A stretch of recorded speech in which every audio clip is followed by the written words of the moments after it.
La Bible Louis II, Introduction au livre de Daniel. Le nom de Daniel signifie « Dieu est mon juge » ou, selon d'autres, « Dieu jugera ». Nous rencontrons, outre le prophète dont nous parlons, deux hommes de l'Ancien Testament qui portaient ce même nom.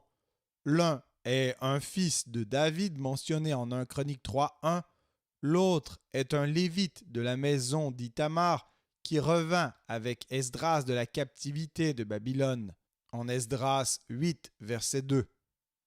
Commençons par exposer ce qui ressort du livre de Daniel touchant sa personne et son histoire. D'après Daniel 1:3, Daniel paraît avoir été de la race royale et être né à Jérusalem.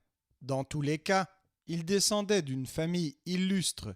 Il n'était âgé probablement que de 14 à 16 ans lorsque, après la première prise de Jérusalem sous Jéhoïakim en 606 avant Jésus-Christ, il fut emmené à Babylone avec d'autres jeunes gens également de noble extraction, destinés comme lui à servir un jour le roi. Sa naissance remonte par conséquent au dernier temps du règne de Josias, alors que ce roi cherchait de concert avec Jérémie à ramener le peuple idolâtre au culte du vrai Dieu. La piété et l'attachement scrupuleux aux préceptes de la loi de Moïse qu'il manifesta dès son jeune âge au milieu des séductions d'une cour païenne peuvent être envisagés comme un fruit de l'éducation qu'il reçut dans cette époque de rénovation religieuse. Il était en quelque sorte un fils spirituel de Jérémie. Arrivé à la cour de Nebuchadnezzar, Daniel et trois autres jeunes gens, Anania, Misaël et Azaria, furent instruits dans les lettres et la langue des Chaldéens. Cette préparation dura 3 années, après lesquelles ils furent admis au service du roi. Chapitre 1. Bientôt, grâce à une révélation divine, Daniel, ayant réussi à raconter et expliquer au monarque un songe extraordinaire, il gagna complètement sa faveur et devint gouverneur de la province de Babylone et surintendant de tous les sages de la capitale. Chapitre 2. Dès lors, et pendant tout le règne de Nebuchadnezzar, il vécut à la cour de Babylone, dont il était un des dignitaires les plus élevés. C'est dans cette position qu'il interpréta encore un songe plus menaçant que le précédent qui annonçait au roi l'humiliation profonde que la providence lui réservait. Chapitre 4. Sous les successeurs de Nebuchadnezzar, il n'est plus question de Daniel. Il reparaît sur la scène que le dernier jour du règne de Belshazzar pour donner le sens de l'écriture mystérieuse qui prédisait la mort de ce roi et la ruine de son empire. Chapitre 5. Il n'était alors revêtu que d'un emploi secondaire. On peut supposer qu'après le meurtre d'Évil-Mérodach, les Juifs dont l'influence était mal vue avaient été éloignés des hautes charges du gouvernement. Le prophète, dans cette nuit terrible, fut proclamé le 3e personnage du royaume. Les honneurs par lesquels Belshazzar le récompensa lui furent conservés par Darius le Mède. Celui-ci en fit un des 3 gouverneurs établis sur les 120 provinces de son empire. Dans les desseins de Dieu, cette nomination devait devenir sans doute un moyen d'amener l'accomplissement de la prophétie de Jérémie concernant la délivrance du peuple juif. Daniel vit ainsi de ses yeux le commencement du retour de son peuple dans la terre promise, mais lui-même demeura à la cour des monarques persans. Son cœur et ses pensées étaient constamment tournés vers la ville de ses pères, et il était sans cesse occupé de l'avenir de son peuple. C'est ce que prouve toute la série des visions prophétiques qui termine son livre. Elle se rapporte en effet à l'histoire future d'Israël jusqu'à l'avènement du royaume du Messie, sur les ruines des empires de la terre. La dernière révélation qui lui soit attribuée est datée de la 3e année de Cyrus. Daniel devait être alors âgé de près de 90 ans. Par tous les détails qui précèdent, On voit que Daniel a occupé une position exceptionnelle parmi les prophètes de l'Ancienne Alliance. Ce que son livre nous raconte de sa piété et de ses dons remarquables est confirmé par plusieurs passages du prophète Ézéchiel, son contemporain, plus âgé de quelques années. Celui-ci, en effet, le cite à 3 reprises comme un modèle de sagesse et de justice, et il le place à côté de Noé et de Job, 2 justes des temps primitifs connus par leur esprit de prière. Ces citations prouvent que 15 ou 18 années après son élévation aux honneurs, le nom du prophète était déjà célèbre au milieu de ses concitoyens exilés en Mésopotamie. Si nous cherchons à caractériser la personnalité de Daniel, nous pouvons dire qu'il fait sur nous l'impression d'un homme accompli. Il se distingue également par sa foi, par son humilité, par son patriotisme et par sa fidélité. Comme on l'a fait remarquer, son histoire rappelle beaucoup celle de Joseph. Placés l'un au commencement, l'autre à la fin de l'histoire d'Israël, ils représentent tous deux, à la cour des rois païens, le peuple élu fidèle à son Dieu. Tous deux demeurent irréprochables par la pureté de leur conduite. Tous deux, enfin, sont doués d'une sagesse merveilleuse, possèdent le don d'interpréter les songes et arrivent aux plus grands honneurs.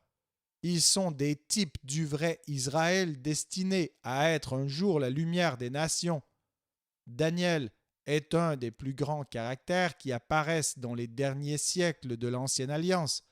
C'est un véritable Israélite sans fraude, choisi pour être l'auteur de l'Apocalypse de l'Ancien Testament, comme Saint Jean, le disciple que Jésus aimait, fut choisi pour être l'auteur de celle du Nouveau Testament. L'époque de Daniel. Il y a peu d'années encore, nous n'aurions pu tracer ce tableau qu'en traits assez vagues, grâce à la découverte récente des inscriptions assyriennes et babyloniennes qui a jeté un jour plus complet sur les rapports des écrivains anciens. Nous avons à cette heure des données plus certaines sur cette époque importante de l'histoire. Le règne de Nebuchadnezzar fut long, 604 à 561 avant Jésus-Christ, et glorieux. Il prit 3 fois Jérusalem, bâtit et pilla les Arabes, assiégea Tyr et la soumit, et pénétra 2 fois jusqu'en Égypte, qu'il ne conquit pas, mais qu'il abaissa et humilia. Du reste, Nebuchadnezzar ne paraît pas avoir visé à établir sa domination au-delà des contrées possédées par l'ancienne monarchie assyrienne. Il s'appliqua d'autant plus à fortifier son empire en dedans de ses frontières. Il fit exécuter de grands travaux de canalisation pour irriguer et pour protéger la plaine de Babylone. Il fortifia les villes du pays et la capitale et construisit des temples et des palais. Sous son règne de 43 ans, la puissance babylonienne atteignit son apogée. Mais aussitôt après lui, le déclin commença et marcha avec une rapidité effrayante. Son fils, Évil-Mérodach, ne régna que 2 ans. Ce fut lui qui tira de sa prison, après 36 ans de captivité, le roi Jéhoiakin. Il fut assassiné par son propre beau-frère, Nériglissor, qui mourut au bout de 4 ans de règne en laissant le trône à son jeune fils, Laboros-Arcode. Après avoir porté 9 mois le titre de roi, celui-ci fut assassiné par les grands de la cour, désireux d'opposer à la puissance grandissante des Mèdes et des Perses un homme capable de leur résister. Ils choisirent pour roi l'un d'entre eux, Nabonède, qui continua les travaux de Nebuchadnezzar et en particulier munit de murs les 2 rives du fleuve à l'intérieur de Babylone afin de prévenir toute surprise. Pendant ce temps, la puissance des Mèdes allait croissant, déjà sous le commandement du roi Siaxar, et de concert avec le vice-roi de Babylone, Nabopolassar, père de Nebuchadnezzar, ils avaient conquis Ninive et abattu la puissance assyrienne. Sous le fils de Siaxar, Astiage, 595 avant Jésus-Christ, roi pacifique et sans ambition, la tribu perse soumise jusqu'alors aux Mèdes acquit, après une série de luttes, une prépondérance marquée. Elle avait à sa tête Cyrus, 555 avant Jésus-Christ, fils de Cambyse, vice-roi de Perse, et de la princesse Mandane, fille d'Astiage, qui forma et réalisa le dessein de transférer la suprématie du peuple mède à celui des Perses dont il était issu. À Astiage succéda Cyaxare II, homme encore moins énergique que son père, dont ne parle pas l'historien Hérodote, mais dont l'existence semble néanmoins constatée. Sous son autorité plus nominale que réelle, Cyrus, après plusieurs guerres heureuses, consomma enfin la ruine de l'empire babylonien. Il réussit à enfermer Nabonède dans la forteresse de Borsippa, aux abords de Babylone, et après l'avoir ainsi séparé de sa capitale, il assiégea dans celle-ci Belatsar, fils aîné de Nabonède, qui y commandait à la place de son père en qualité de vice-roi. Cyrus détourna l'Euphrate, pénétra par le lit du fleuve jusque dans la ville, tandis que Belatsar se croyait en pleine sûreté à l'abri de ses murailles, et, en une nuit, mit fin à la puissance de Babylone en 538 avant Jésus-Christ. En apprenant cette nouvelle, Nabonède se rendit à discrétion. Il devint un des satrapes de l'empire médo-perse, et tous ses États, y compris la Palestine, passèrent entre les mains du vainqueur. Après l'extinction de la dynastie Mède en la personne de Cyaxare, Cyrus, qui depuis longtemps était roi de fait et qui du reste était l'héritier de la couronne, puisque s'il faut en croire Xénophon, il était à la fois le neveu et le gendre de Cyaxare, devint en 536 le seul maître de cette immense monarchie comprenant la Perse et la Médie, la Babylonie, la Lydie et la Syrie. Un des premiers usages qu'il fit de sa nouvelle autorité fut d'accorder aux Juifs exilés à Babylone la permission de retourner dans leur patrie. Cyrus mourut en 527. Quant au livre de Daniel, son ordonnance est très simple. Il se compose de deux parties d'égale longueur, l'une historique, l'autre prophétique, disposées chacune selon l'ordre chronologique. Première partie, chapitres 1 à 6, elle renferme le récit d'événements remarquables de la vie de Daniel et celle de ses trois amis. La deuxième partie, chapitres 7 à 12, renfermant 4 visions. Les deux premières sont datées de la première et de la troisième année de Belshazzar et sont par conséquent antérieures au fer à compter. La troisième est datée de la première année de Darius, 538 avant Jésus-Christ, et la quatrième de la troisième année de Cyrus, 534 avant Jésus-Christ, et elle est donc postérieure de 2 ans au retour de la captivité.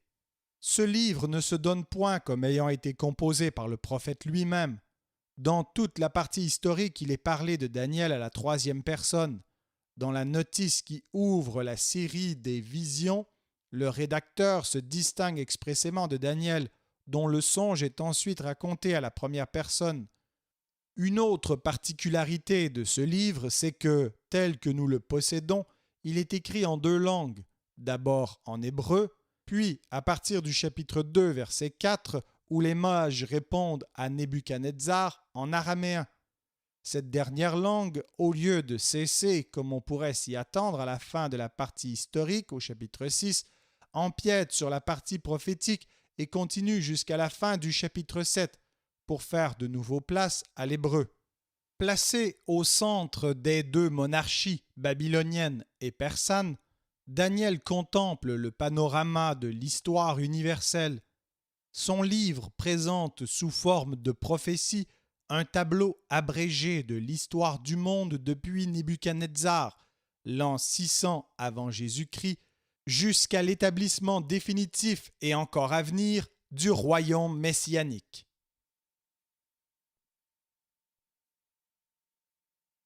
Daniel, chapitre 1. La 3e année du règne de Joachim, roi de Juda, Nebuchadnezzar, roi de Babylone, marcha contre Jérusalem et l'assiégea. Le Seigneur livra entre ses mains Joachim, roi de Juda, et une partie des ustensiles de la maison de Dieu. Nebuchadnezzar emporta les ustensiles au pays de Shinéar, dans la maison de son Dieu. Il les mit dans la maison du trésor de son Dieu. Le roi donna l'ordre à Ashpenaz, chef de ses eunuques, d'amener quelques-uns des enfants d'Israël de race royale ou de famille noble, de jeunes garçons sans défaut corporel, beaux de figure, doués de sagesse, d'intelligence et d'instruction, capables de servir dans le palais du roi, et à qui l'on enseignerait les lettres et la langue des Chaldéens. Le roi leur assigna pour chaque jour une portion des mets de sa table et du vin dont ils buvaient. Voulant les élever pendant 3 années, au bout desquelles ils seraient au service du roi. Il y avait parmi eux, d'entre les enfants de Juda, Daniel, Anania, Miskaël et Azaria.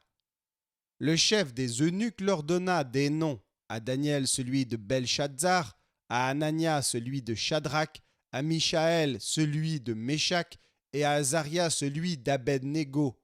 Daniel résolut de ne pas se souiller par les mets du roi et par le vin dont le roi buvait, et il pria le chef des eunuques de ne pas l'obliger à se souiller.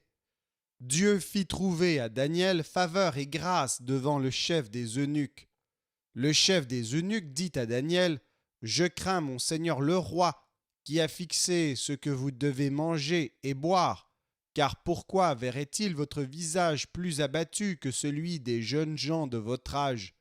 Vous exposeriez ma tête auprès du roi. » Alors Daniel dit à l'intendant à qui le chef des eunuques avait remis la surveillance de Daniel, de Anania, de Mishaël et d'Azaria : « Éprouve tes serviteurs pendant 10 jours, et qu'on nous donne des légumes à manger et de l'eau à boire.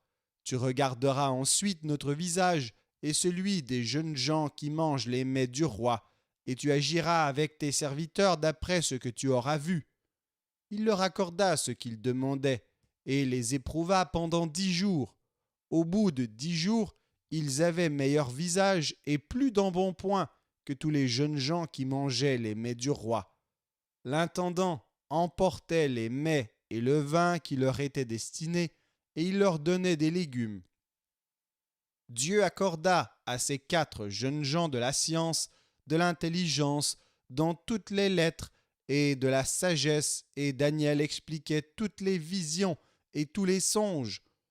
Au terme fixé par le roi pour qu'on les lui amenât, le chef des eunuques les présenta à Nebuchadnezzar.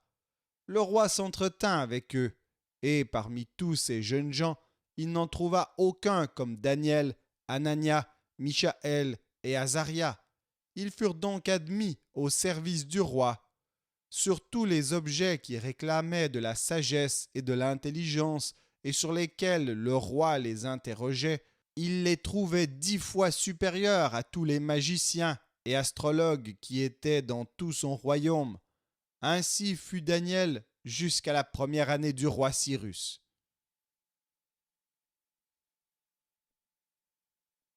Daniel, chapitre 2.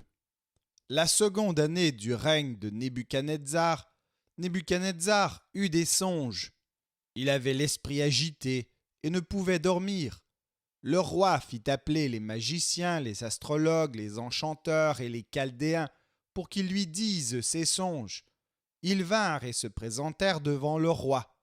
Le roi leur dit : « J'ai eu un songe, mon esprit est agité, et je voudrais connaître ce songe. » Les Chaldéens répondirent au roi en langue araméenne : « Ô roi, vis éternellement.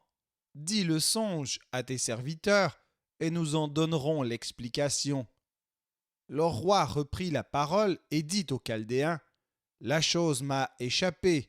Si vous ne me faites connaître le songe et son explication, vous serez mis en pièces et vos maisons seront réduites en un tas d'immondices. Mais si vous me dites le songe et son explication, vous recevrez de moi des dons et des présents et de grands honneurs. C'est pourquoi dites-moi le songe et son explication. » Ils répondirent pour la seconde fois, que le roi dise le songe à ses serviteurs, et nous en donnerons l'explication. Le roi reprit la parole et dit, « Je m'aperçois en vérité que vous voulez gagner du temps, parce que vous voyez que la chose m'a échappé. Si donc vous ne me faites pas connaître le songe, la même sentence vous enveloppera tous. Vous voulez vous préparer à me dire des mensonges et des faussetés, en attendant que les temps soient changés. C'est pourquoi, dites-moi le songe, et je saurai si vous êtes capable de m'en donner l'explication. » Les Chaldéens répondirent au roi, « Il n'est personne sur la terre qui puisse dire ce que demande le roi. Aussi jamais roi, quelque grand et puissant qu'il ait été, n'a exigé une pareille chose d'aucun magicien, astrologue ou chaldéen. Ce que le roi demande est difficile. Il n'y a personne qui puisse le dire au roi, excepté les dieux, dont la demeure n'est pas parmi les hommes. » Là-dessus, le roi se mit en colère et s'irrita violemment. Il ordonna qu'on fasse périr tous les sages de Babylone. La sentence fut publiée. Les sages étaient mis à mort, et l'on cherchait Daniel et ses compagnons pour les faire périr. Alors Daniel s'adressa d'une manière prudente et sensée à Arjoc, chef des gardes du roi, qui était sorti pour mettre à mort les sages de Babylone. Il prit la parole et dit à Arjoc, commandant du roi, « Pourquoi la sentence du roi est-elle si sévère ?» Arjoc exposa la chose à Daniel, et Daniel se rendit vers le roi et le pria de lui accorder du temps pour donner au roi l'explication. Ensuite, Daniel alla dans sa maison, et il instruisit de cette affaire Anania, Michaël et Azaria, ses compagnons, les engageant à implorer la miséricorde du Dieu des cieux, afin qu'on ne fît pas périr Daniel et ses compagnons avec le reste des sages de Babylone. Alors le secret fut révélé à Daniel dans une vision pendant la nuit, et Daniel bénit le Dieu des cieux. Daniel prit la parole et dit, « Béni soit le nom de Dieu, d'éternité en éternité. À lui appartiennent la sagesse et la force. C'est lui qui change les temps et les circonstances, qui renverse et qui établit les rois, qui donne la sagesse aux sages et la science à ceux qui ont de l'intelligence. Il révèle ce qui est profond et caché, il connaît ce qui est dans les ténèbres, et la lumière demeure avec lui. Dieu de mes pères, je te glorifie et je te loue de ce que tu m'as donné la sagesse et la force, et de ce que tu m'as fait connaître ce que nous t'avons demandé, de ce que tu nous as révélé le secret du roi. » Après cela, Daniel se rendit auprès d'Arjoc, à qui le roi avait ordonné de faire périr les sages de Babylone. Il alla et lui parla ainsi. « Ne fais pas périr les sages de Babylone.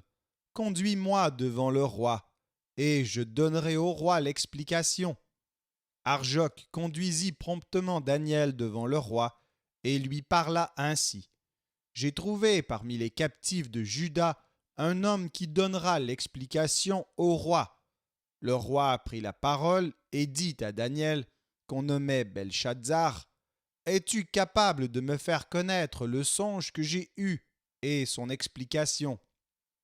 Daniel répondit en présence du roi et dit, « Ce que le roi demande est un secret que les sages, les astrologues, les magiciens et les devins ne sont pas capables de découvrir au roi.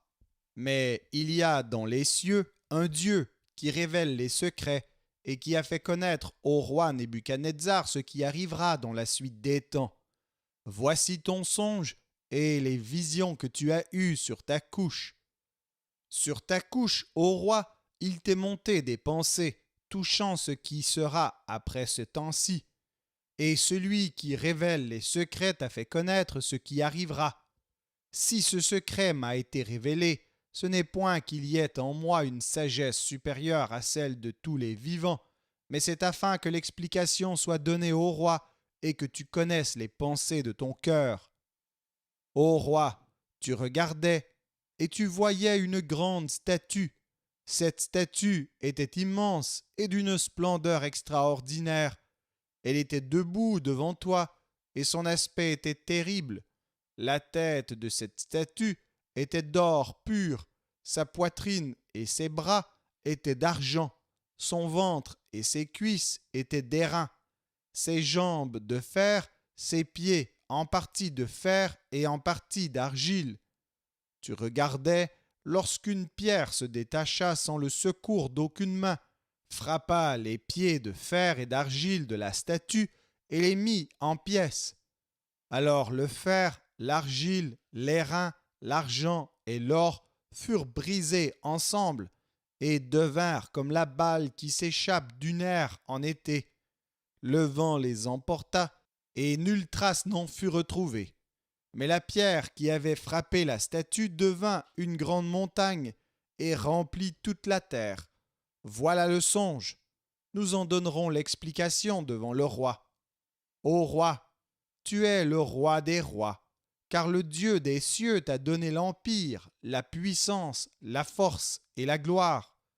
Il a remis entre tes mains, en quelque lieu qu'ils habitent, les enfants des hommes, les bêtes des champs et les oiseaux du ciel, et il t'a fait dominer sur eux tous.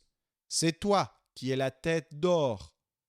Après toi, il s'élèvera un autre royaume, moindre que le tien, puis un troisième royaume qui sera d'airain et qui dominera sur toute la terre. Il y aura un quatrième royaume, fort comme du fer. De même que le fer brise et rompt tout, il brisera et rompra tout, comme le fer qui met tout en pièces. Et comme tu as vu les pieds et les orteils en partie d'argile, de potier et en partie de fer, ce royaume sera divisé. Mais il y aura en lui quelque chose de la force du fer, parce que tu as vu le fer mêlé avec l'argile. Et comme les doigts de pied étaient en partie de fer et en partie d'argile, ce royaume sera en partie fort et en partie fragile. Tu as vu le fer mêlé avec l'argile, parce qu'ils se mêleront par des alliances humaines, mais ils ne seront point unis l'un à l'autre, de même que le fer ne s'allie point avec l'argile. Dans le temps de ces rois, le Dieu des cieux suscitera un royaume qui ne sera jamais détruit, et qui ne passera point sous la domination d'un autre peuple. Il brisera et anéantira tous ces royaumes-là, et lui-même subsistera éternellement. C'est ce qu'indique la pierre que tu as vue se détacher de la montagne sans le secours d'aucune main, et qui a brisé le fer, l'airain, l'argile, l'argent et l'or. Le grand Dieu a fait connaître au roi ce qui doit arriver après cela. Le songe est véritable et son explication est certaine. Alors le roi Nebuchadnezzar tomba sur sa face et se prosterna devant Daniel, et il ordonna qu'on lui offrît des sacrifices et des parfums. Le roi adressa la parole à Daniel et dit : « En vérité, votre Dieu est le Dieu des dieux et le Seigneur des rois, et il révèle les secrets puisque tu as pu découvrir ce secret. » Ensuite, le roi éleva Daniel et lui fit de nombreux et riches présents. Il lui donna le commandement de toute la province de Babylone et l'établit chef suprême de tous les sages de Babylone. Daniel pria le roi de remettre l'intendance de la province de Babylone à Shadrach, Meshach et Abednego, et Daniel était à la cour du roi.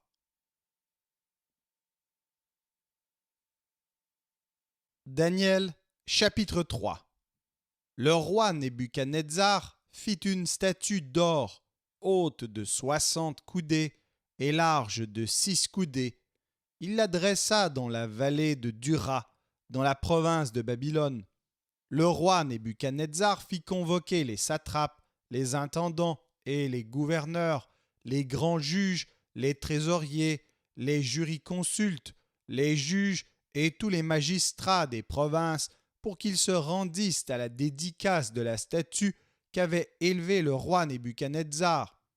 Alors les satrapes, les intendants et les gouverneurs, les grands juges, les trésoriers, les jurisconsuls, les juges et tous les magistrats des provinces s'assemblèrent pour la dédicace de la statue qu'avait élevée le roi Nebuchadnezzar.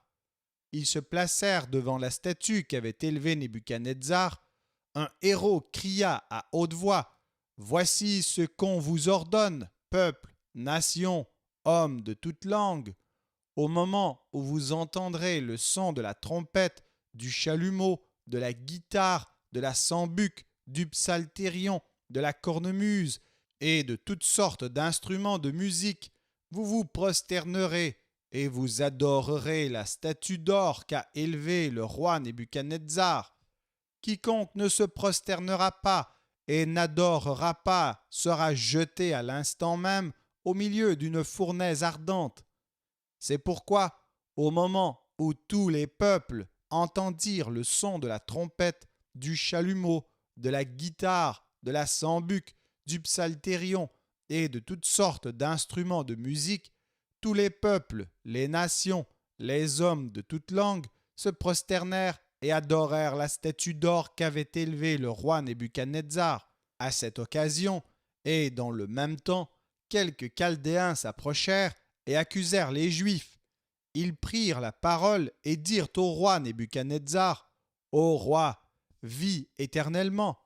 Tu as donné un ordre d'après lequel tous ceux qui entendraient le son de la trompette, du chalumeau, de la guitare, de la sambuc, du psalterion, de la cornemuse et de toutes sortes d'instruments devraient se prosterner et adorer la statue d'or, et d'après lequel quiconque ne se prosternerait pas et n'adorerait pas serait jeté au milieu d'une fournaise ardente.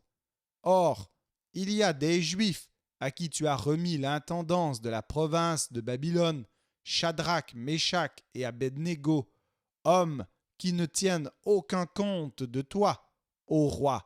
Ils ne servent pas tes dieux et ils n'adorent point la statue d'or que tu as élevée. » Alors Nebuchadnezzar, irrité et furieux, donna l'ordre qu'on amenât Shadrach, Méshach et Abednego, et ces hommes furent amenés devant le roi.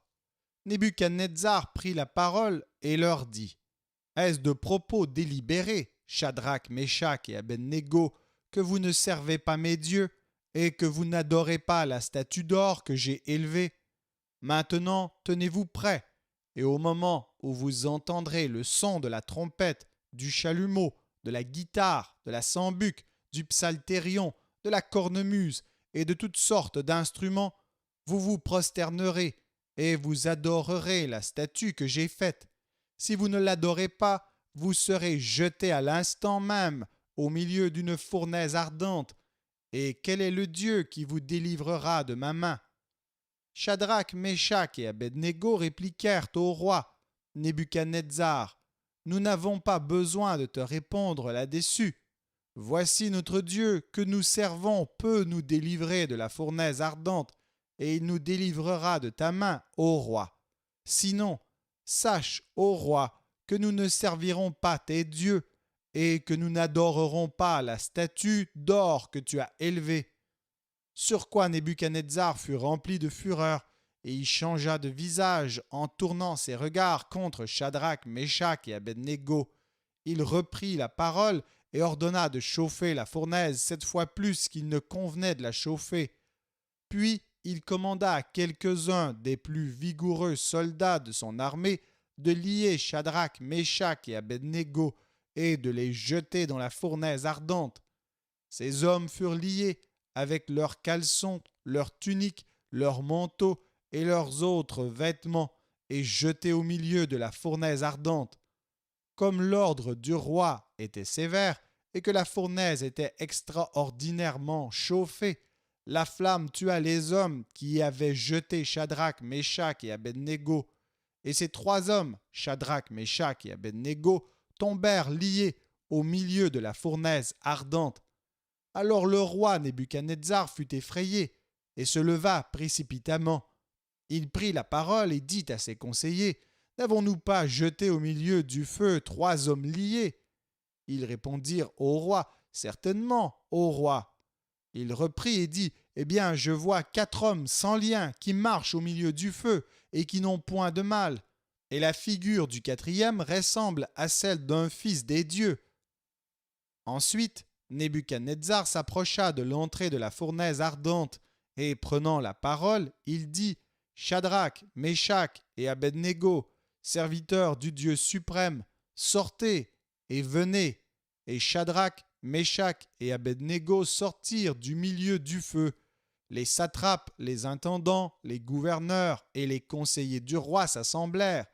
Ils virent que le feu n'avait eu aucun pouvoir sur le corps de ces hommes, que les cheveux de leur tête n'avaient pas été brûlés, que leurs caleçons n'étaient point endommagés et que l'odeur du feu ne les avait pas atteints.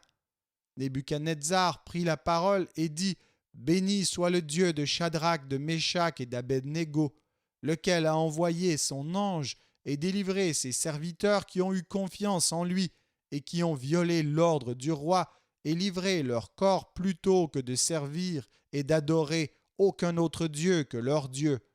Voici maintenant l'ordre que je donne.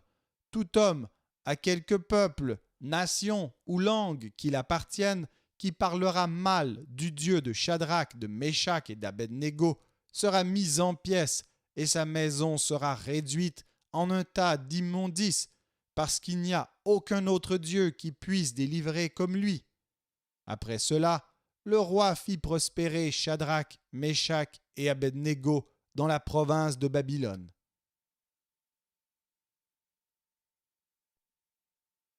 Daniel, chapitre 4.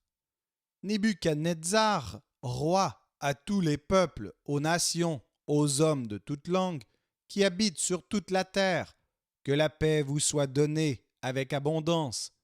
Il m'a semblé bon de faire connaître les signes et les prodiges que le Dieu suprême a opérés à mon égard. Que ces signes sont grands, que ces prodiges sont puissants. Son règne est un règne éternel, et sa domination subsiste de génération en génération. Moi, Nebuchadnezzar, je vivais tranquille dans ma maison et heureux dans mon palais. J'ai eu un songe qui m'a effrayé. Les pensées dont j'étais poursuivi sur ma couche et les visions de mon esprit me remplissaient d'épouvante. J'ordonnai qu'on fît venir devant moi tous les sages de Babylone, afin qu'ils me donnassent l'explication du songe. Alors vinrent les magiciens, les astrologues, les chaldéens et les devins. Je leur dis le songe, et ils ne m'en donnèrent point l'explication. En dernier lieu se présenta devant moi Daniel, nommé Belshazzar, d'après le nom de mon Dieu, et qui a en lui l'esprit des dieux saints. Je lui dis le songe : Belshazzar, chef des magiciens, qui a en toi, je le sais, l'esprit des dieux saints, et pour qui aucun secret n'est difficile, donne-moi l'explication des visions que j'ai eues en songe. Voici les visions de mon esprit pendant que j'étais sur ma couche. Je regardais, et voici il y avait au milieu de la terre un arbre d'une grande hauteur. Cet arbre était devenu grand et fort, sa cime s'élevait jusqu'aux cieux, et on le voyait des extrémités de toute la terre. Son feuillage était beau, et ses fruits abondants. Il portait de la nourriture pour tous. Les bêtes des champs s'abritaient sous son ombre, les oiseaux du ciel faisaient leur demeure parmi ses branches, et tout être vivant tirait de lui sa nourriture. Dans la vision de mon esprit que j'avais sur ma couche, je regardais, et voici un de ceux qui veillent et qui sont saints descendit des cieux.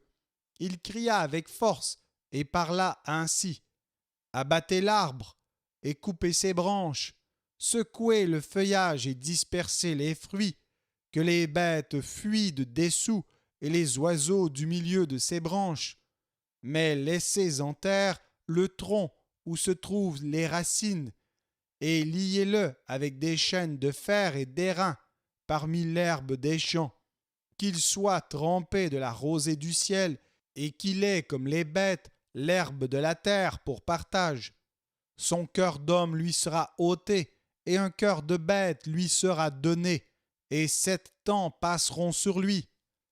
Cette sentence est un décret de ceux qui veillent. Cette résolution est un ordre des saints, afin que les vivants sachent que le Très-Haut domine sur le règne des hommes, qu'il le donne à qui il lui plaît, et qu'il y élève le plus vil des hommes. Voilà le songe que j'ai eu, moi, le roi Nebuchadnezzar. Toi, Belshazzar, donne-en l'explication, puisque tous les sages dans mon royaume ne peuvent me la donner. Toi, tu le peux, car tu as en toi l'esprit des dieux saints. Alors Daniel, nommé Belshazzar, fut un moment stupéfait, et ses pensées le troublaient. Le roi reprit et dit: Belshazzar, que le songe et l'explication ne te troublent pas.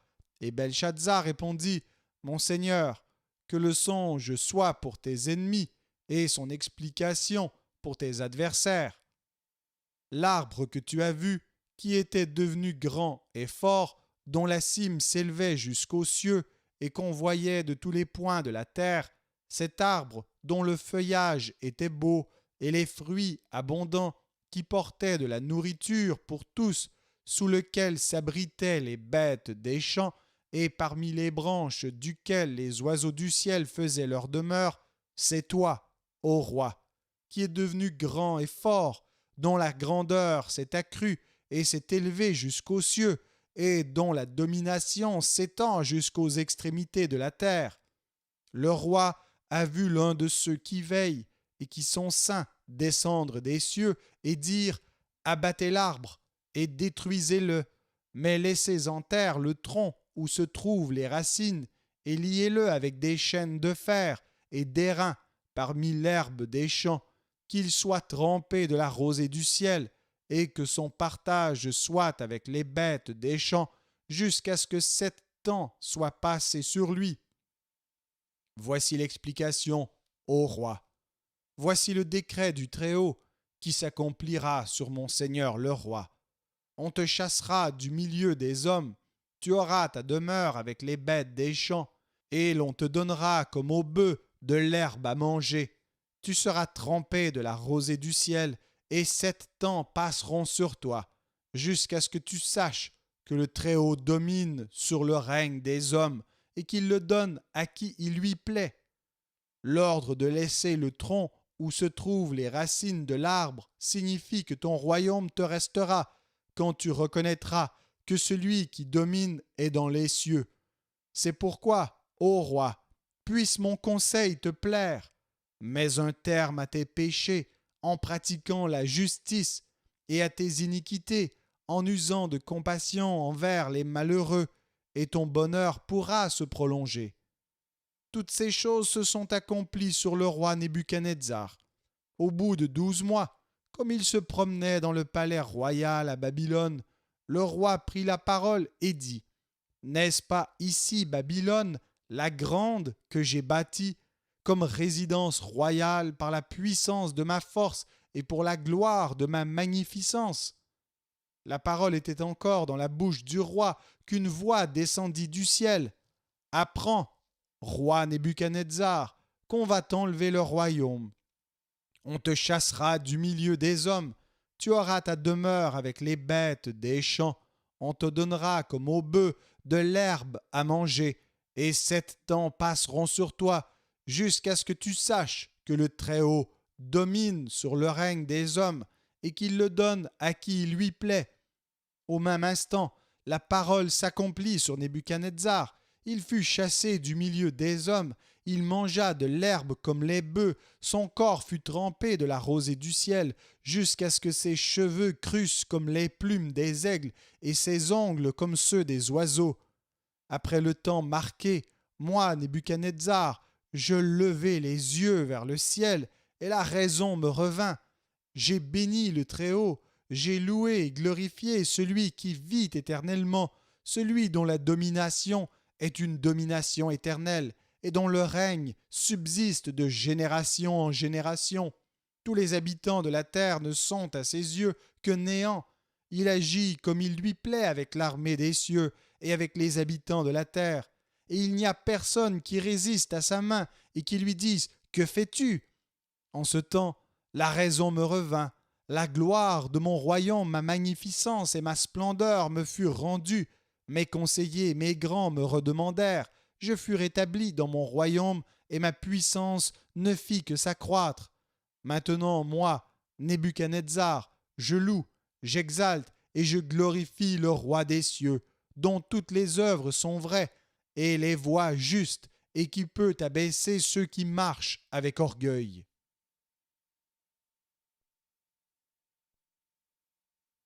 Daniel, chapitre 5.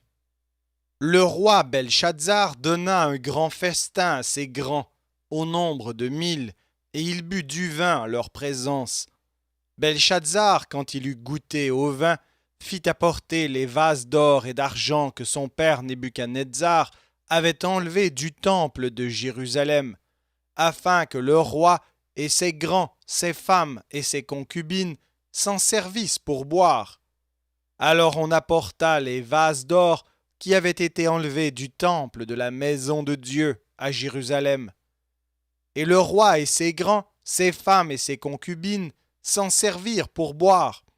Ils burent du vin, et ils louèrent les dieux d'or, d'argent, d'airain, de fer, de bois et de pierre. En ce moment apparurent les doigts d'une main d'homme, et ils écrivirent en face du chandelier, sur la chaux de la muraille du palais royal. Le roi vit cette extrémité de main qui écrivait. Alors le roi changea de couleur, et ses pensées le troublèrent. Les jointures de ses reins se relâchèrent, et ses genoux se heurtèrent l'un contre l'autre.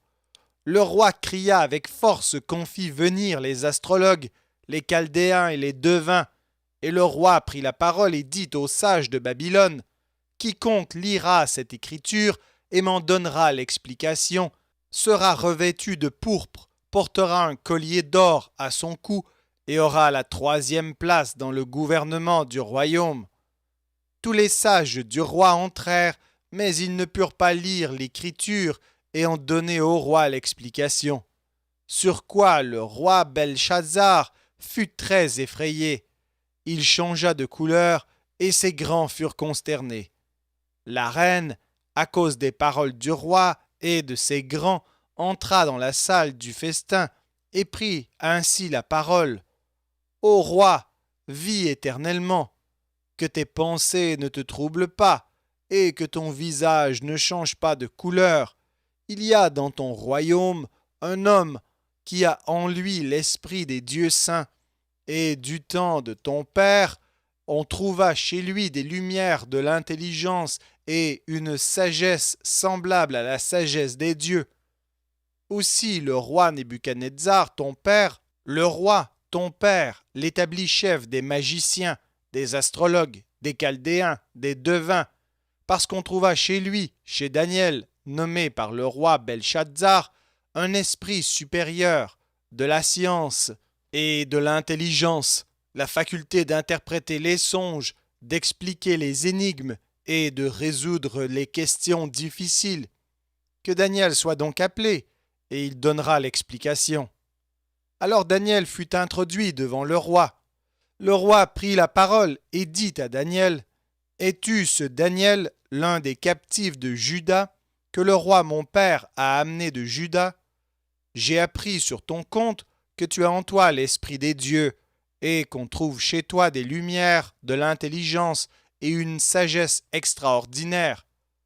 On vient d'amener devant moi les sages et les astrologues, afin qu'ils lussent cette écriture et m'en donnassent l'explication, mais ils n'ont pas pu donner l'explication des mots. J'ai appris que tu peux donner des explications et résoudre des questions difficiles. Maintenant, si tu peux lire cette écriture et m'en donner l'explication, tu seras revêtu de pourpre, tu porteras un collier d'or à ton cou, et tu auras la 3e place dans le gouvernement du royaume. Daniel répondit en présence du roi: Garde tes dons et accorde à un autre tes présents. Je lirai néanmoins l'écriture au roi, et je lui en donnerai l'explication. Ô roi, le Dieu suprême avait donné à Nebuchadnezzar, ton père, l'empire, la grandeur, la gloire et la magnificence, et à cause de la grandeur qu'il lui avait donnée, tous les peuples, les nations, les hommes de toute langue étaient dans la crainte et tremblaient devant lui. Le roi faisait mourir ceux qu'il voulait, et il laissait la vie à ceux qu'il voulait. Il élevait ceux qu'il voulait, et il abaissait ceux qu'il voulait. Mais lorsque son cœur s'éleva, et que son esprit s'endurcit jusqu'à l'arrogance, il fut précipité de son trône royal et dépouillé de sa gloire. Il fut chassé du milieu des enfants des hommes. Son cœur devint semblable à celui des bêtes, et sa demeure fut avec les ânes sauvages. On lui donna comme au bœuf de l'herbe à manger, et son corps fut trempé de la rosée du ciel, jusqu'à ce qu'il reconnût que le Dieu suprême domine sur le règne des hommes, et qu'il le donne à qui il lui plaît. Et toi, Belshazzar, son fils, tu n'as pas humilié ton cœur, quoique tu susses toutes ces choses. Tu t'es élevé contre le Seigneur des cieux. Les vases de sa maison ont été apportés devant toi, et vous vous en êtes servis pour boire du vin, toi et tes grands, tes femmes et tes concubines. Tu as loué les dieux d'argent, d'or, d'airain, de fer, de bois et de pierre, qui ne voient point, qui n'entendent point, et qui ne savent rien, et tu n'as pas glorifié le Dieu qui a dans sa main ton souffle et toutes tes voies. C'est pourquoi il a envoyé cette extrémité de main qui a tracé cette écriture. Voici l'écriture qui a été tracée. Comptez, comptez, pesez et divisez. Et voici l'explication de ces mots. Comptez, Dieu a compté ton règne et y a mis fin. Pesez, tu as été pesé dans la balance et tu as été trouvé léger. Divisé, ton royaume sera divisé et donné aux Mèdes et aux Perses. Aussitôt Belshazzar donna des ordres, et l'on revêtit Daniel de pourpre, on lui mit au cou un collier d'or, et on publia qu'il aurait la 3e place dans le gouvernement du royaume. Cette même nuit, Belshazzar, roi des Chaldéens, fut tué, et Darius, le Mède, s'empara du royaume, étant âgé de 62 ans.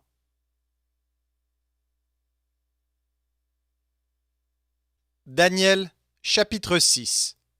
Darius trouva bon d'établir sur le royaume 120 satrapes, qui devaient être dans tout le royaume. Il mit à leur tête 3 chefs, au nombre desquels était Daniel, afin que ces satrapes leur rendissent compte, et que le roi ne souffrit aucun dommage. Daniel surpassait les chefs et les satrapes, parce qu'il y avait en lui un esprit supérieur, et le roi pensait à l'établir sur tout le royaume. Alors les chefs et les satrapes cherchèrent une occasion d'accuser Daniel en ce qui concernait les affaires du royaume, mais ils ne purent trouver aucune occasion, ni aucune chose à reprendre, parce qu'il était fidèle et qu'on n'apercevait chez lui ni faute ni rien de mauvais. Et ces hommes dirent, nous ne trouverons aucune occasion contre ce Daniel, à moins que nous n'en trouvions une dans la loi de son Dieu. Puis ses chefs et ses satrapes se rendirent tumultueusement auprès du roi et lui parlèrent ainsi. Roi Darius, vis éternellement. Tous les chefs du royaume, les intendants, les satrapes, les conseillers et les gouverneurs sont d'avis qu'il soit publié un édit royal avec une défense sévère portant que quiconque, dans l'espace de 30 jours, adressera des prières à quelque dieu ou à quelque homme, excepté à toi, ô roi, sera jeté dans la fosse aux lions. Maintenant, ô roi, confirme la défense et écris le décret, afin qu'il soit irrévocable, selon la loi des Mèdes et des Perses, qui est immuable. Là-dessus, le roi Darius écrivit le décret et la défense. Lorsque Daniel sut que le décret était écrit, il se retira dans sa maison, où les fenêtres de la chambre supérieure étaient ouvertes dans la direction de Jérusalem. Et 3 fois le jour il se mettait à genoux, il priait et il louait son Dieu comme il le faisait auparavant. Alors ces hommes entrèrent tumultueusement, et ils trouvèrent Daniel qui priait et invoquait son Dieu.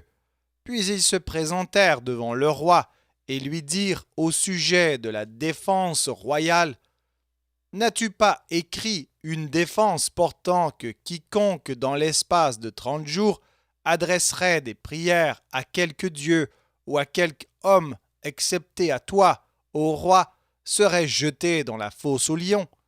Le roi répondit: La chose est certaine, selon la loi des Mèdes et des Perses, qui est immuable. Ils prirent de nouveau la parole et dirent au roi: Daniel, l'un des captifs de Juda, n'a tenu aucun compte de toi, ô roi, ni de la défense que tu as écrite, et il fait sa prière 3 fois le jour. Le roi fut très affligé quand il entendit cela. Il prit à cœur de délivrer Daniel, et jusqu'au coucher du soleil, il s'efforça de le sauver. Mais ces hommes insistèrent auprès du roi et lui dirent: Sache, ô roi, que la loi des Mèdes et des Perses exige que toute défense ou tout décret confirmé par le roi soit irrévocable. Alors le roi donna l'ordre qu'on amenât Daniel et qu'on le jetât dans la fosse aux lions. Le roi prit la parole et dit à Daniel: Puisse ton Dieu que tu sers avec persévérance te délivrer. On apporta une pierre et on la mit sur l'ouverture de la fosse. Le roi la scella de son anneau et de l'anneau de ses grands, afin que rien ne fût changé à l'égard de Daniel. Le roi se rendit ensuite dans son palais. Il passa la nuit à jeun. Il ne fit point venir de concubine auprès de lui, et il ne put se livrer au sommeil. Le roi se leva au point du jour avec l'aurore, et il alla précipitamment à la fosse aux lions. En s'approchant de la fosse, il appela Daniel d'une voix triste. Le roi prit la parole et dit à Daniel: Daniel, serviteur du Dieu vivant, ton Dieu que tu sers avec persévérance, a-t-il pu te délivrer des lions? Et Daniel dit au roi: Roi, vis éternellement. Mon Dieu a envoyé son ange et fermé la gueule des lions, qui ne m'ont fait aucun mal, parce que j'ai été trouvé innocent devant lui, et devant toi non plus, ô roi, je n'ai rien fait de mauvais. Alors le roi fut très joyeux, et il ordonna qu'on fît sortir Daniel de la fosse. Daniel fut retiré de la fosse, et on ne trouva sur lui aucune blessure, parce qu'il avait eu confiance en son Dieu. Le roi ordonna que ces hommes qui avaient accusé Daniel fussent amenés et jetés dans la fosse aux lions, eux, leurs enfants et leurs femmes, et avant qu'ils fussent parvenus au fond de la fosse, les lions les saisirent et brisèrent tous leurs os. Après cela, le roi Darius écrivit à tous les peuples, à toutes les nations, aux hommes de toute langue qui habitaient sur toute la terre: Que la paix vous soit donnée avec abondance. J'ordonne que dans toute l'étendue de mon royaume, on ait de la crainte et de la frayeur pour le Dieu de Daniel, car il est le Dieu vivant, et il subsiste éternellement. Son royaume ne sera jamais détruit, et sa domination durera jusqu'à la fin. C'est lui qui délivre et qui sauve, qui opère des signes et des prodiges dans les cieux et sur la terre. C'est lui qui a délivré Daniel de la puissance des lions. Daniel prospéra sous le règne de Darius et sous le règne de Cyrus, le Perse.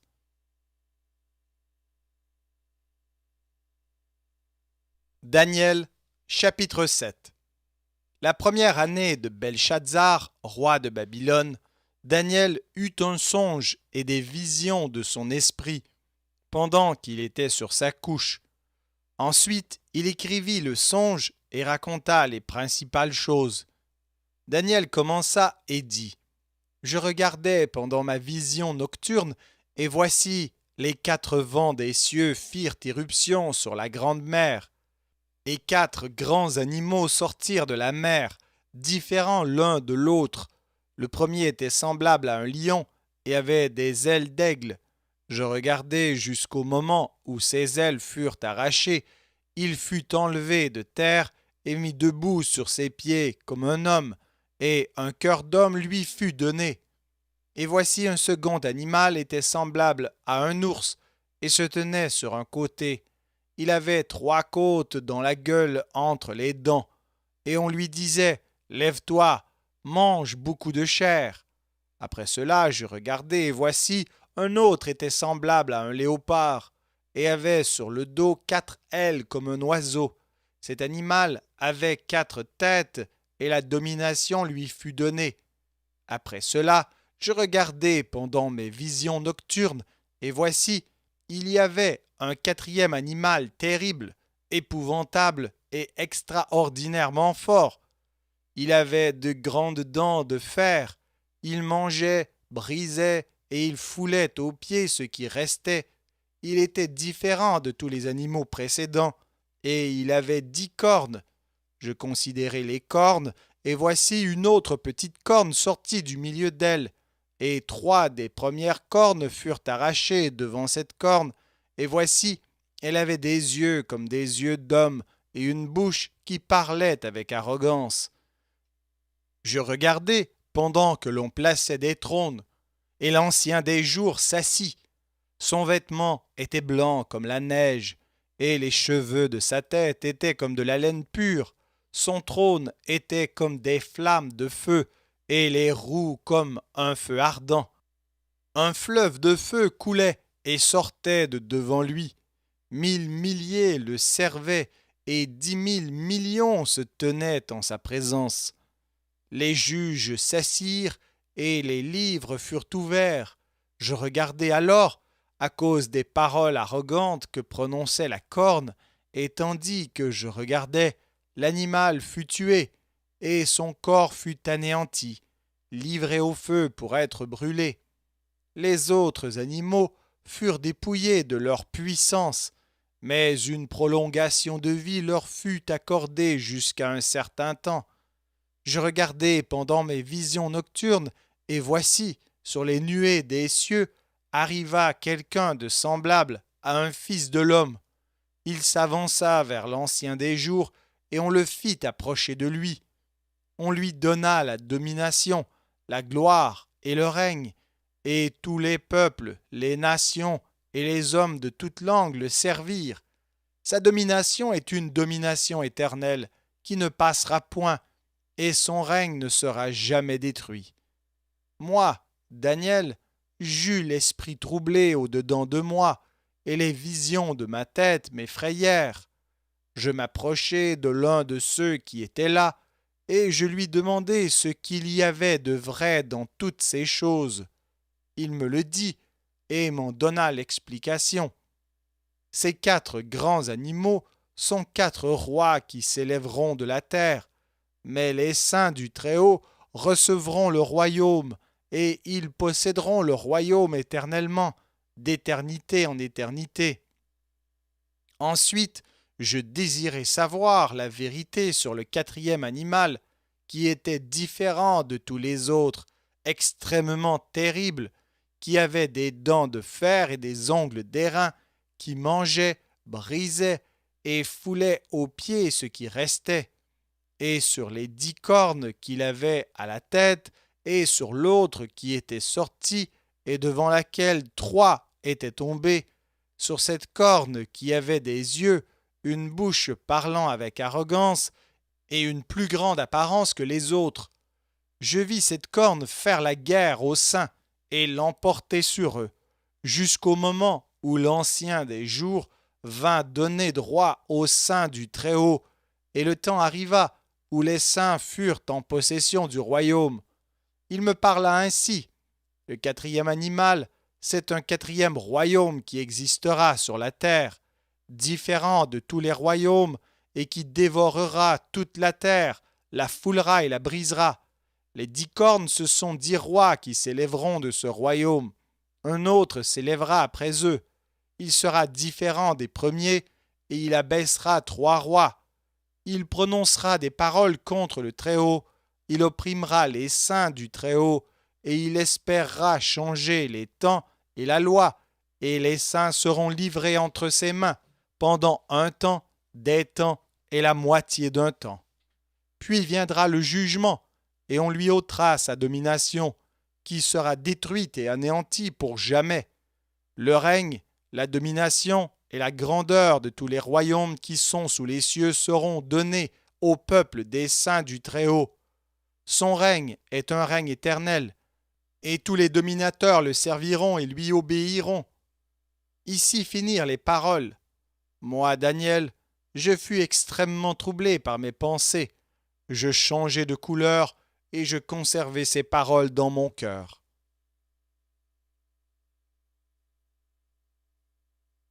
Daniel, chapitre 8. La 3e année du règne du roi Belshazzar, moi, Daniel, j'eus une vision, outre celle que j'avais eue précédemment. Lorsque j'eus cette vision, il me sembla que j'étais à Suse, la capitale, dans la province d'Élam, et pendant ma vision, je me trouvais près du fleuve du Laï. Je levai les yeux, je regardai, et voici, un bélier se tenait devant le fleuve, et il avait des cornes. Ces cornes étaient hautes, mais l'une était plus haute que l'autre, et elle s'éleva la dernière. Je vis le bélier qui frappait de ses cornes à l'Occident, au septentrion et au Midi. Aucun animal ne pouvait lui résister, et il n'y avait personne pour délivrer ses victimes. Il faisait ce qu'il voulait, et il devint puissant. Comme je regardais attentivement, voici, un bouc venait de l'Occident et parcourait toute la terre à sa surface, sans la toucher. Ce bouc avait une grande corne entre les yeux.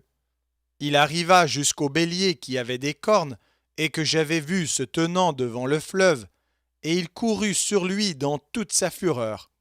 Je le vis qui s'approchait du bélier et s'irritait contre lui. Il frappa le bélier et lui brisa les 2 cornes, sans que le bélier eût la force de lui résister. Il le jeta par terre et le foula, et il n'y eut personne pour délivrer le bélier. Le bouc devint très puissant, mais lorsqu'il fut puissant, sa grande corne se brisa.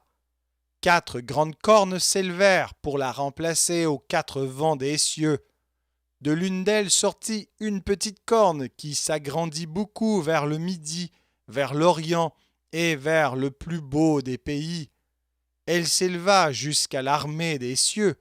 Elle fit tomber à terre une partie de cette armée des étoiles, et elle les foula. Elle s'éleva jusqu'au chef de l'armée, lui enleva le sacrifice perpétuel et renversa le lieu de son sanctuaire. L'armée fut livrée avec le sacrifice perpétuel à cause du péché.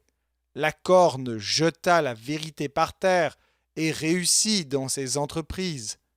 J'entendis parler un saint, et un autre saint dit à celui qui parlait: pendant combien de temps s'accomplira la vision sur le sacrifice perpétuel et sur le péché dévastateur? Jusqu'à quand le sanctuaire et l'armée seront-ils foulés? Et il me dit: 2300 soirs et matins, puis le sanctuaire sera purifié. Tandis que moi, Daniel, j'avais cette vision et que je cherchais à la comprendre, voici, quelqu'un qui avait l'apparence d'un homme se tenait devant moi. Et j'entendis la voix d'un homme au milieu de l'Ulaï. Il cria et dit: Gabriel, explique-lui la vision. Il vint alors près du lieu où j'étais, et à son approche, je fus effrayé, et je tombai sur ma face. Il me dit: Sois attentif, fils de l'homme, car la vision concerne un temps qui sera la fin. Comme il me parlait, je restai frappé d'étourdissement, la face contre terre. Il me toucha et me fit tenir debout à la place où je me trouvais. Puis il me dit: Je vais t'apprendre ce qui arrivera au terme de la colère, car il y a un temps marqué pour la fin. Le bélier que tu as vu et qui avait des cornes, ce sont les rois des Mèdes et des Perses. Le bouc, c'est le roi de Javan. La grande corne entre ses yeux, c'est le premier roi. Les 4 cornes qui se sont élevées pour remplacer cette corne brisée, ce sont 4 royaumes qui s'élèveront dans cette nation, mais qui n'auront pas autant de force. À la fin de leur domination, lorsque les pécheurs seront consumés, il s'élèvera un roi impudent et artificieux. Sa puissance s'accroîtra, mais non par sa propre force. Il fera d'incroyables ravages, il réussira dans ses entreprises, il détruira les puissants et le peuple des saints. À cause de sa prospérité, du succès de ses ruses, il aura de l'arrogance dans le cœur. Il fera périr beaucoup d'hommes qui vivaient paisiblement, et il s'élèvera contre le chef des chefs. Mais il sera brisé, sans l'effort d'aucune main. Et la vision des soirs et des matins dont il s'agit est véritable. Pour toi, tiens secrète cette vision, car elle se rapporte à des temps éloignés. Moi, Daniel, je fus plusieurs jours languissant et malade, puis je me levai, et je m'occupais des affaires du roi. J'étais étonné de la vision, et personne n'en eut connaissance.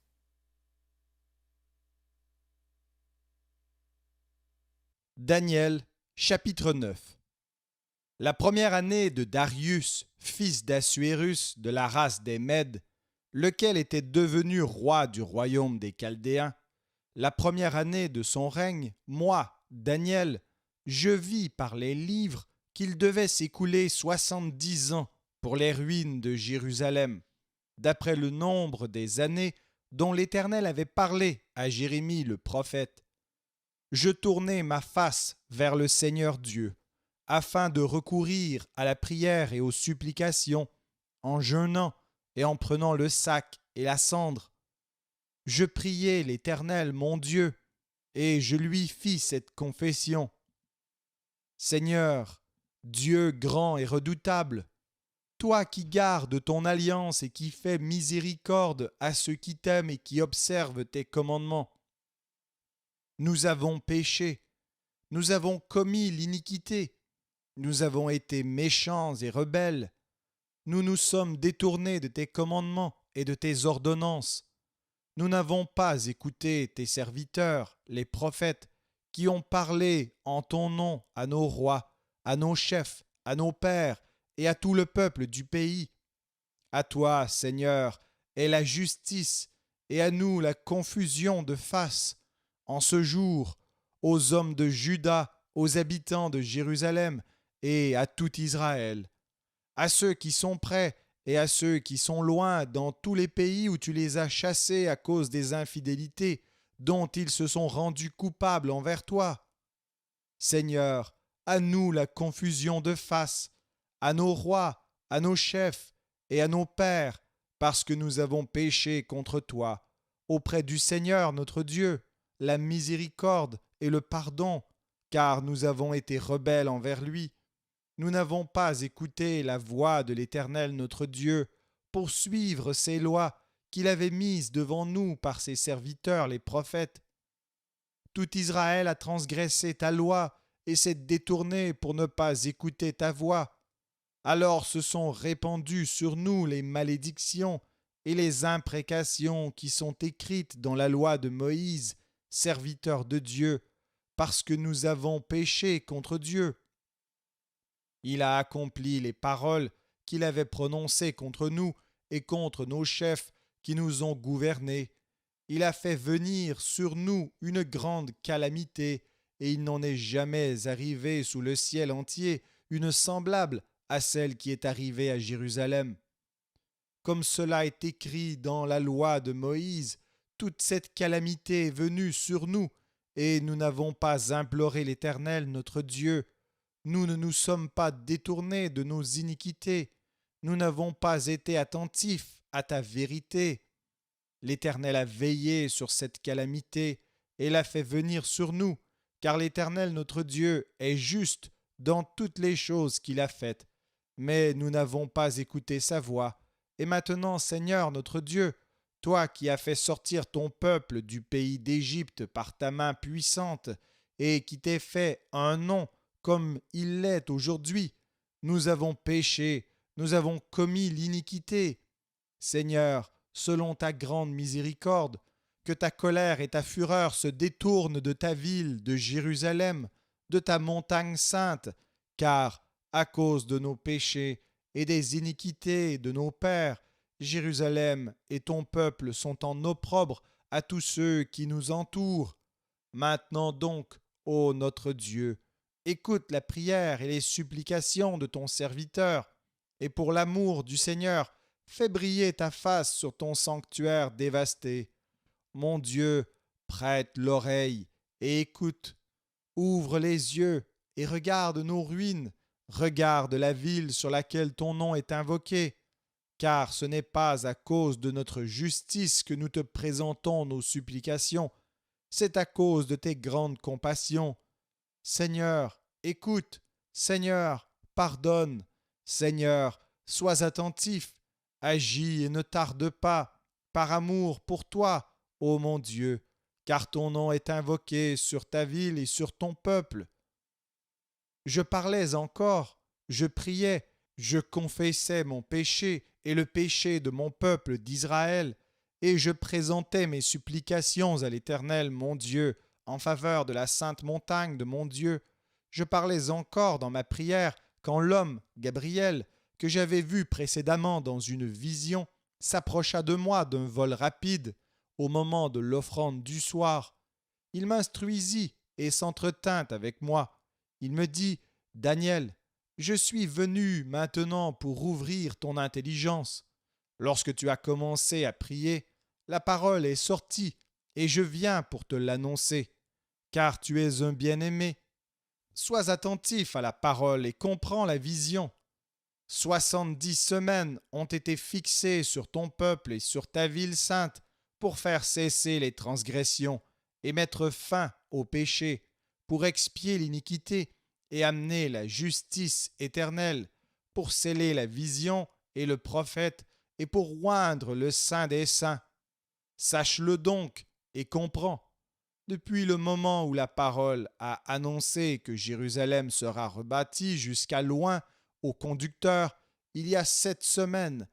Dans 62 semaines, les places et les fossés seront rétablis, mais en des temps fâcheux. Après les 62 semaines, un oint sera retranché, et il n'aura pas de successeur. Le peuple d'un chef qui viendra détruira la ville et le sanctuaire, et sa fin arrivera comme par une inondation. Il est arrêté que les dévastations dureront jusqu'au terme de la guerre. Il fera une solide alliance avec plusieurs pour une semaine, et durant la moitié de la semaine, il fera cesser le sacrifice et l'offrande. Le dévastateur commettra les choses les plus abominables jusqu'à ce que la ruine et ce qui a été résolu fondent sur le dévastateur.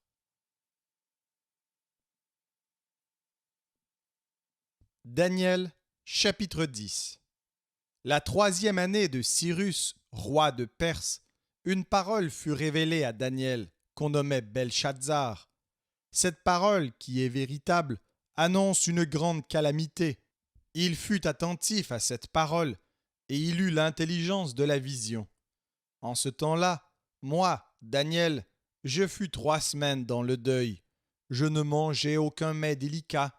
Il n'entra ni viande ni vin dans ma bouche, et je ne moignis point, jusqu'à ce que les 3 semaines fussent accomplies. Le 24e jour du premier mois, j'étais au bord du grand fleuve qui est Hidékel. Je levai les yeux, je regardai, et voici il y avait un homme vêtu de lin, et ayant sur les reins une ceinture d'or d'Uphaz. Son corps était comme de chrysolite, son visage brillait comme l'éclair, ses yeux étaient comme des flammes de feu, ses bras et ses pieds ressemblaient à de l'airain poli, et le son de sa voix était comme le bruit d'une multitude.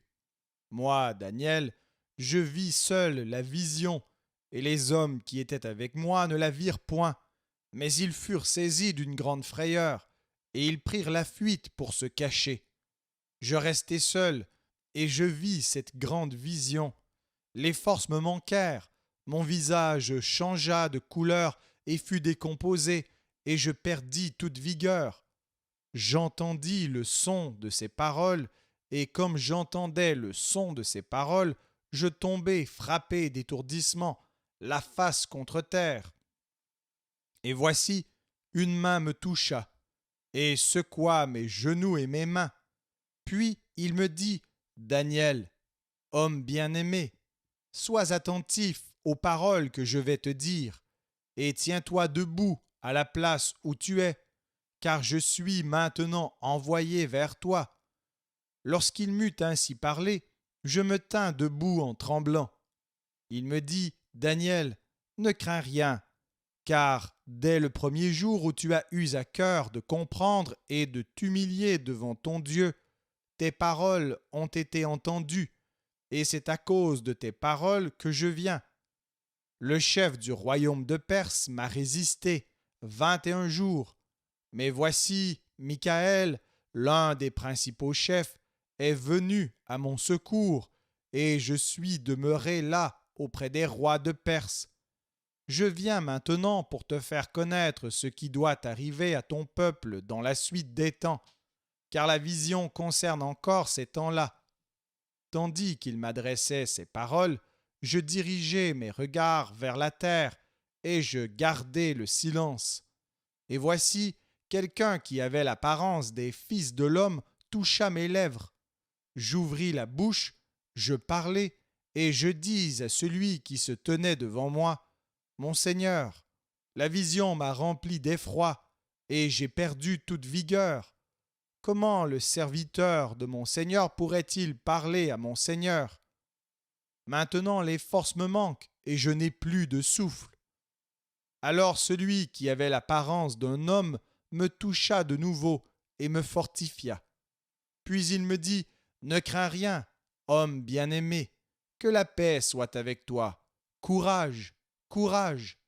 Et comme il me parlait, je repris des forces, et je dis, Que mon Seigneur parle, car tu m'as fortifié. Il me dit, Sais-tu pourquoi je suis venu vers toi? Maintenant je m'en retourne pour combattre le chef de la Perse, et quand je partirai, voici, le chef de Javan viendra. Mais je veux te faire connaître ce qui est écrit dans le livre de la vérité. Personne ne m'aide contre cela, excepté Michaël, votre chef.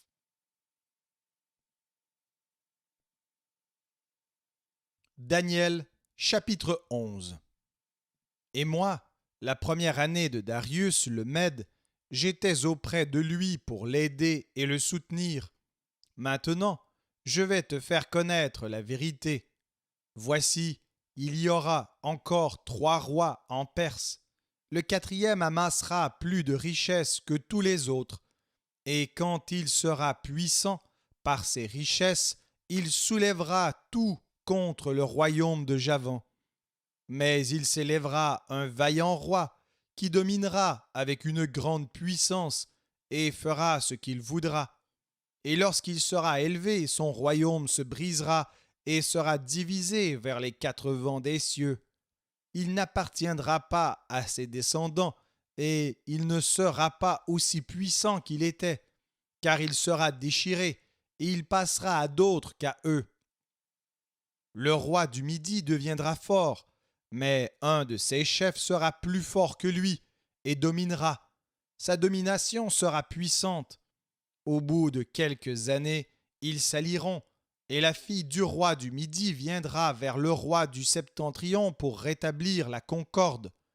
Mais elle ne conservera pas la force de son bras, et il ne résistera pas, ni lui, ni son bras. Elle sera livrée avec ceux qui l'auront emmenée, avec son père et avec celui qui aura été son soutien dans ce temps-là. Un rejeton de ses racines s'élèvera à sa place. Il viendra à l'armée. Il entrera dans les forteresses du roi du Septentrion. Il en disposera à son gré et il se rendra puissant. Il enlèvera même et transportera en Égypte leurs dieux et leurs images de fonte et leurs objets précieux d'argent et d'or. Puis il restera quelques années éloigné du roi du Septentrion. Et celui-ci marchera contre le royaume du roi du Midi et reviendra dans son pays. Ses fils se mettront en campagne et rassembleront une multitude nombreuse de troupes. L'un d'eux s'avancera, se répandra comme un torrent, débordera, puis reviendra, et ils pousseront les hostilités jusqu'à la forteresse du roi du Midi. Le roi du Midi s'irritera, il sortira et attaquera le roi du Septentrion. Il soulèvera une grande multitude, et les troupes du roi du Septentrion seront livrées entre ses mains. Cette multitude sera fière, et le cœur du roi s'enflera. Il fera tomber des milliers, mais il ne triomphera pas. Car le roi du Septentrion reviendra et rassemblera une multitude plus nombreuse que la première. Au bout de quelque temps, de quelques années, il se mettra en marche avec une grande armée et de grandes richesses. En ce temps-là, plusieurs s'élèveront contre le roi du Midi, et des hommes violents parmi ton peuple se révolteront pour accomplir la vision, et ils succomberont. Le roi du Septentrion s'avancera, il élèvera des terrasses et s'emparera des villes fortes.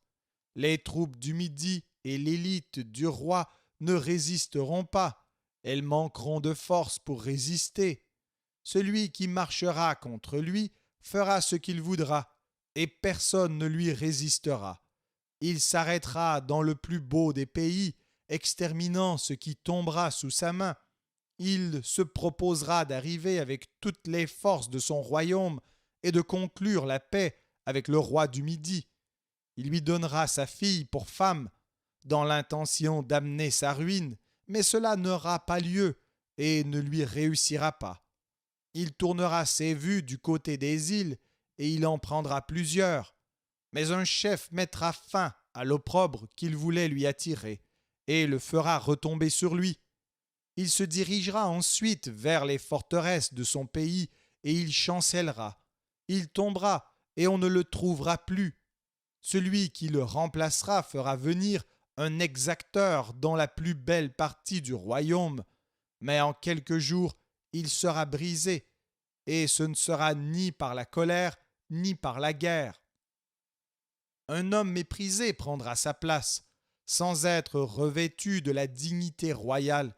Il paraîtra au milieu de la paix et s'emparera du royaume par l'intrigue. Les troupes qui se répandront comme un torrent seront submergées devant lui et anéanties, de même qu'un chef de l'alliance. Après qu'on se sera joint à lui, il usera de tromperie, il se mettra en marche, et il aura le déçu avec peu de monde. Il entrera au sein de la paix dans les lieux les plus fertiles de la province. Il fera ce que n'avaient pas fait ses pères, ni les pères de ses pères. Il distribuera le butin, les dépouilles et les richesses. Il formera des projets contre les forteresses, et cela pendant un certain temps.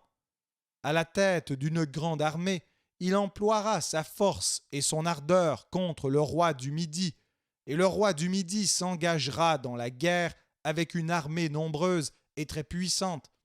Mais il ne résistera pas, car on méditera contre lui de mauvais desseins. Ceux qui mangeront des mets de sa table causeront sa perte. Ses troupes se répandront comme un torrent, et les morts tomberont en grand nombre. Les deux rois chercheront en leur cœur à faire le mal, et à la même table ils parleront avec fausseté. Mais cela ne réussira pas, car la fin n'arrivera qu'au temps marqué. Il retournera dans son pays avec de grandes richesses. Il sera dans son cœur hostile à l'alliance sainte. Il agira contre elle, puis retournera dans son pays. À une époque fixée, il marchera de nouveau contre le Midi.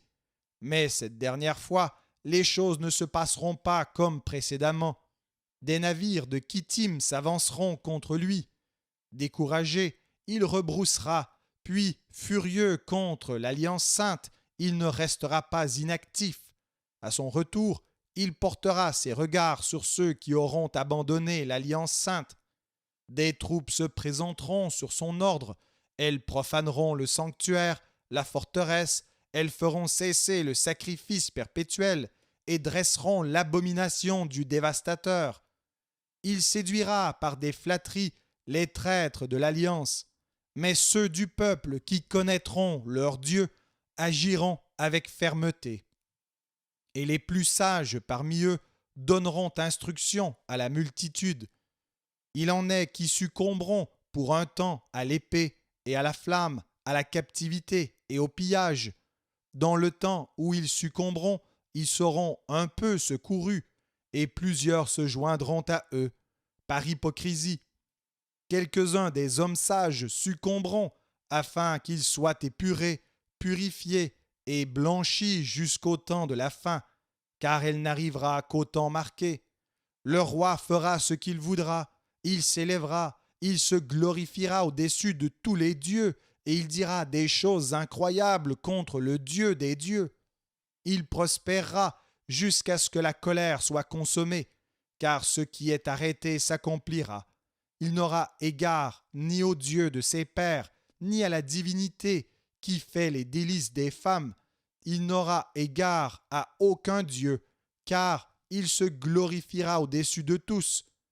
Toutefois, il honorera le Dieu des forteresses sur son piédestal. À ce Dieu que ne connaissaient pas ses pères, il rendra des hommages avec de l'or et de l'argent, avec des pierres précieuses et des objets de prix. C'est avec le Dieu étranger qu'il agira contre les lieux fortifiés, et il comblera d'honneur ceux qui le reconnaîtront. Il les fera dominer sur plusieurs. Il leur distribuera des terres pour récompense. Au temps de la fin, le roi du Midi se heurtera contre lui, et le roi du Septentrion fondra sur lui comme une tempête, avec des chars et des cavaliers, et avec de nombreux navires. Il s'avancera dans les terres, se répandra comme un torrent et débordera. Il entrera dans le plus beau des pays, et plusieurs succomberont. Mais Édom, Moab et les principaux des enfants d'Ammon seront délivrés de sa main. Il étendra sa main sur divers pays, et le pays d'Égypte n'échappera point. Il se rendra maître des trésors d'or et d'argent et de toutes les choses précieuses de l'Égypte. Les Libyens et les Éthiopiens seront à sa suite.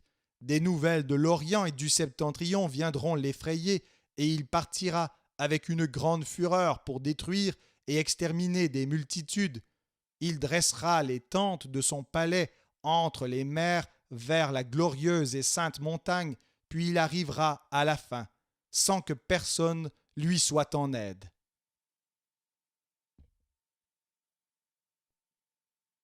Daniel, chapitre 12. En ce temps-là se lèvera Michaël, le grand chef, le défenseur des enfants de ton peuple, et ce sera une époque de détresse, telle qu'il n'y en a point eu de semblable depuis que les nations existent jusqu'à cette époque. En ce temps-là, ceux de ton peuple qui seront trouvés inscrits dans le livre seront sauvés. Plusieurs de ceux qui dorment dans la poussière de la terre se réveilleront, les uns pour la vie éternelle et les autres pour l'opprobre, pour la honte éternelle. Ceux qui auront été intelligents brilleront comme la splendeur du ciel, et ceux qui auront enseigné la justice à la multitude brilleront comme les étoiles, à toujours et à perpétuité. Toi, Daniel, tiens secrètes ces paroles et scelle le livre jusqu'au temps de la fin. Plusieurs alors le liront et la connaissance augmentera. Et moi, Daniel, je regardai, et voici, deux autres hommes se tenaient debout, l'un en deçà du bord du fleuve et l'autre au-delà du bord du fleuve. L'un d'eux dit à l'homme vêtu de lin qui se tenait au-dessus des eaux du fleuve, « Quand sera la fin de ces prodiges ?» Et j'entendis l'homme vêtu de lin qui se tenait au-dessus des eaux du fleuve. Il leva vers les cieux la main droite et sa main gauche, et il jura par celui qui vit éternellement que ce sera dans un temps, des temps et la moitié d'un temps, et que toutes ces choses finiront quand la force du peuple saint sera entièrement brisée. J'entendis, mais je ne compris pas, et je dis, Mon Seigneur, quelle sera l'issue de ces choses? Il répondit, Va, Daniel, car ces paroles seront tenues secrètes et scellées jusqu'au temps de la fin. Plusieurs seront purifiés, blanchis et épurés, Les méchants feront le mal, et aucun des méchants ne comprendra. Mais ceux qui auront de l'intelligence comprendront. Depuis le temps où cessera le sacrifice perpétuel et où sera dressée l'abomination du dévastateur, il y aura 1290 jours. Heureux celui qui attendra et qui arrivera jusqu'à 1335 jours. Et toi, marche vers ta fin, tu te reposeras, et tu seras debout pour ton héritage à la fin des jours.